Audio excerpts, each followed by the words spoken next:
For the report, I'm Paul Shinkman. What a year it's been for national security.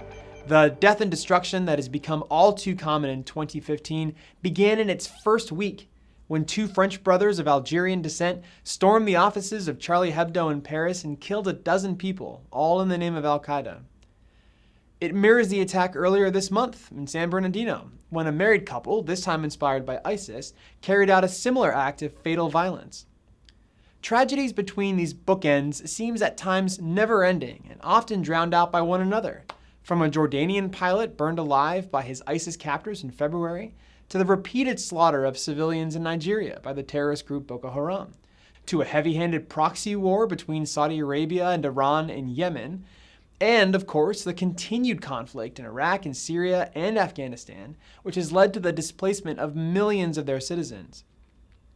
But there is hope, if only in the idea that these failed security situations couldn't get much worse.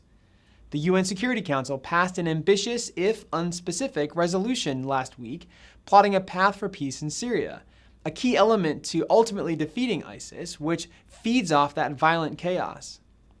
Now we must see if the West takes military action against ISIS more aggressively and wins over the besieged Sunni regions that some believe may be awaiting the likely event that a more hawkish commander-in-chief will succeed President Obama. It's easy for those not directly affected by this violence to try to ignore it and focus on something more cheerful, but now more than ever is when we all should be paying greater attention. For the report, I'm Paul Shinkman.